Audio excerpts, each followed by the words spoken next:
When asked about his own mental health at the White House today, here's what Donald Trump said. What is your response to critics who say that... I don't care about critics. What is your response to critics who say that it is your mental health that should perhaps be examined as this war continues? I haven't heard that. But if that's the case, you're going to have more people like me, because our country was being ripped off on trade, on everything, for many years until I came along. Of course, he has heard that. He's heard that about his mental health for 11 years on this program.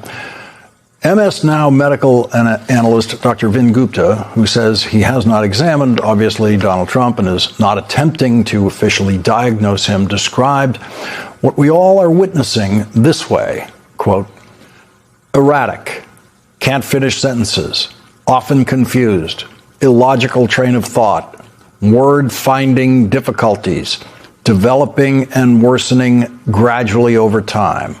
The president is exhibiting all the signs of dementia. Capitol Hill is erupting as lawmakers demand Trump's removal before his midnight deadline. Senator Chris Murphy says no president in control of his judgment would threaten an entire civilization. This is no longer just about impeachment. It is being framed as a constitutional emergency. Murphy's argument points directly to Section 4 of the 25th Amendment, which allows the vice president and a majority of the cabinet to transfer presidential power without waiting for a lengthy impeachment process. The Constitution provides a path. The real question is whether anyone will use it. Congresswoman Shelley Pingree of Maine posted this. The president spent Easter on social media threatening to bomb another country's power plants and bridges, openly talking about committing war crimes like he's live posting a sporting event. This man has the nuclear codes. The cabinet and Congress must confront the obvious. Time for the 25th Amendment. And then, of course, there's Marjorie Taylor Greene's assessment of her old friend Donald Trump. Quote, he has gone insane. Joining us now is Congresswoman Shelley Pingree of Maine. She's a member of the House Appropriations Committee and the Agriculture Committee. Congresswoman, thank you very much for joining us tonight. So first of all, when did you discover what Donald Trump said yesterday morning? Where were you? What was your reaction reading that? I think I was waking up, getting ready for my family to come visit for an Easter dinner, reading the, social media like everyone else, and just in a deep state of shock. When lawmakers invoke the 25th Amendment, they are calling for the only constitutional mechanism fast enough for a true emergency. Unlike impeachment, which can take weeks or months, Section 4 allows power to be transferred as soon as the vice president and a majority of the cabinet act. But that is also the biggest obstacle. The people who control the process were chosen by Trump and have shown little willingness to turn against him. Representative Connor was even more direct than Murphy. He did not offer a cautious legal argument. He called immediate removal a constitutional necessity. But also, what's the surprise? This is what this man does every day. He discusses us, he frightens us, and he shows that he's not competent to be the president, which is what so many people are saying every day, including our former colleague, Marjorie Taylor Greene. How many of your constituents even actually know about the 25th Amendment?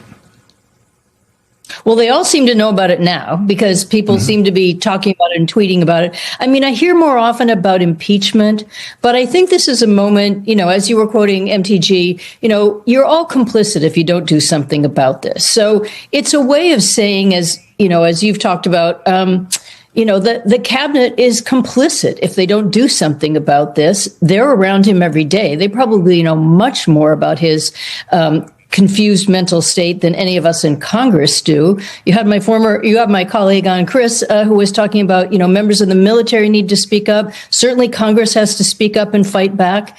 And the cabinet has to fight back. Congress has attempted a couple of versions of impeachment, were immediately, tabled by the Republicans, and it makes them complicit too if they don't speak up. Connor argued that threatening war crimes violates both the Constitution and the Geneva Conventions, but he did not call for hearings or a lengthy impeachment process. His demand was immediate: invoke the 25th Amendment and transfer power through the Vice President and Cabinet. That urgency is the key point. Connor was calling for action before the crisis could escalate, not after Congress spent weeks debating it. For a while, people, I think, were saying, hey, this is how the president is. It's locker room talk. You'd hear Republicans say, I like his policies. I don't always like the way he behaves. But now I hear more and more people saying to me, how much of the world is he changing in a way we can never get back? They're worried about climate change. They're worried about his economic policies, destroying the social safety net, our healthcare system, our system of feeding people. And now they're worried that he's gone, and started another war when he promised he wouldn't, that he was going to be the president who ended these endless wars. And he's got the nuclear codes. And he gives these unhinged arguments every single day that change the strategy. Even if you're not a military expert, you hear one day, oh, everything's going to be fine. You hear another day, he's going to bomb them all to smithereens. And it's deeply troubling. Americans, whether you pay a lot of attention to politics or not, whether you're Republican or Democrat, they have a deep sense of what's decent, what's normal, what should be allowable in our culture, and how a president should act. And even though we've been normalizing some of these things by the behavior continuing, I just find more and more people they're frightened, they're angry, and they want to know when it's going to end. Section 4 of the 25th Amendment is fundamentally different from impeachment because it is designed to address presidential incapability, not simply misconduct. Impeachment is a legislative process. It requires the House to investigate, debate, and approve articles before the Senate can hold a trial. That process can take weeks or even months. This morning, the President of the United States posted to Truth Social the vulgar post I'm sure you have seen by now with an F-bomb and a quote, praise be to Allah. Now compare that to another president who led America through a war, Abraham Lincoln's second inaugural, ending with these words, with malice towards none, with charity for all. It's quite a stark difference, which brings us to a part of the Constitution most Americans have never had reason to think about.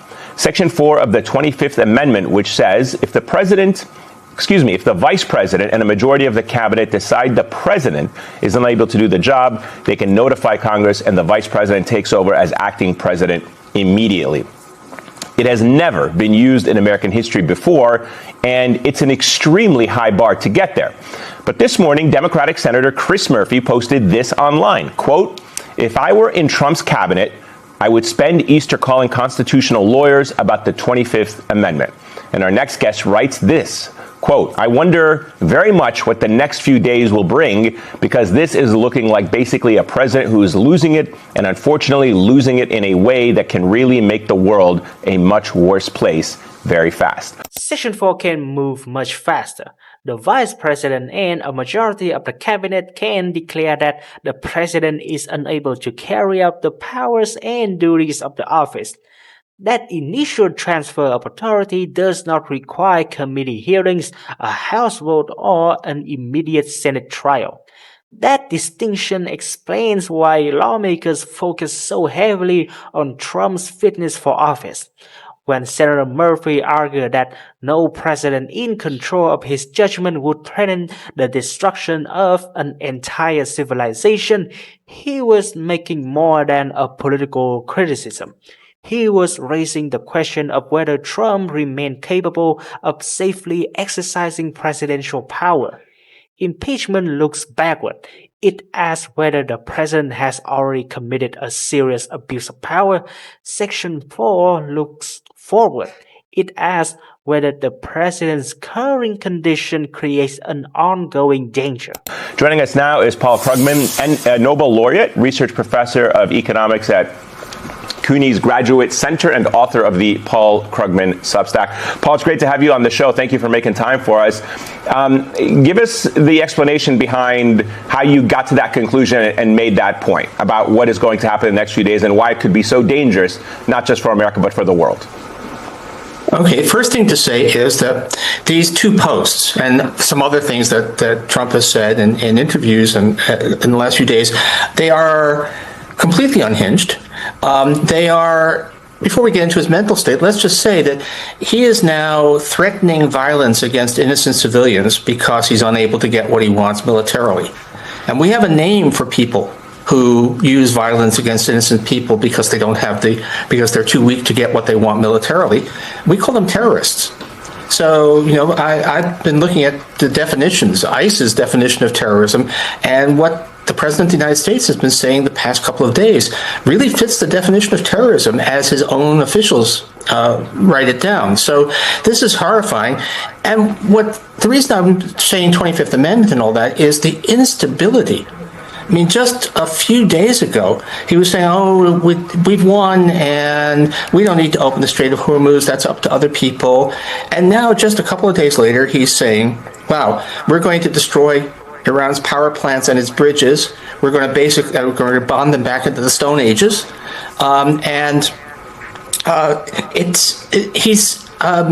He's using turns of phrase that are very unlike him. I mean, the first post said, "Glory be to God." The second one concluded, "Allah Akbar." This doesn't. Either he's having major personality disorder, or somebody else is largely writing it. So this is really horrifying, and this is to have somebody who is that unhinged and unstable in control of the armed forces of the United States is a really horrifying thing. Representative Moulton connected both arguments when he said Trump had committed an impeachable offense and that Congress needed to act before he caused further harm. His statement captured the dual-track strategy: impeachment for the conduct that had already occurred, and the 25th Amendment for the risk of what might happen next. But the fastest constitutional mechanism also faced the biggest political obstacle. Section 4 depends on the Vice President and the members of the cabinet, the same people selected by Trump. Congress could demand action, but lawmakers could not activate the process themselves. Without the Vice President's participation, the mechanism was effectively blocked. That was the central contradiction of the crisis. The Constitution provides an emergency path, but the officials with the power to use it show no willingness to act. Paul, you mentioned Tim Snyder's argument that much of this could be a pretext for something else. Why do you believe that? Yeah, Tim Snyder. Now, I'm reluctant to go there, but Trump has ordered this, called for in his budget, not ordered, he can't do that, we don't think, an enormous increase in military spending for, no clear purpose, but it's something that will make Army officers happy.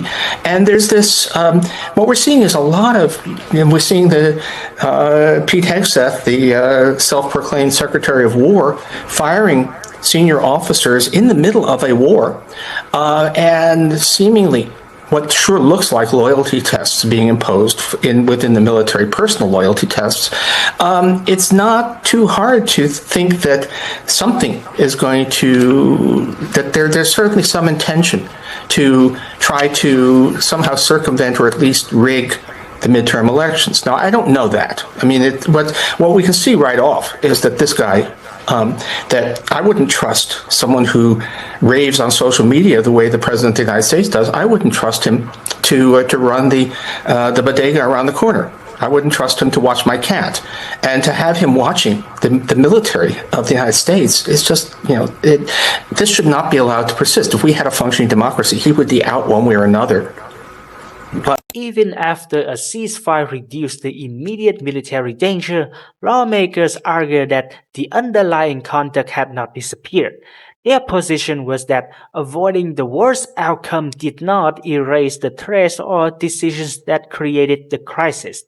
The debate therefore continued beyond the deadline. The constitutional tools exist. Impeachment offers accountability, while Section 4 offers an emergency transfer of power. What was missing was not a legal mechanism. It was the political will to use one.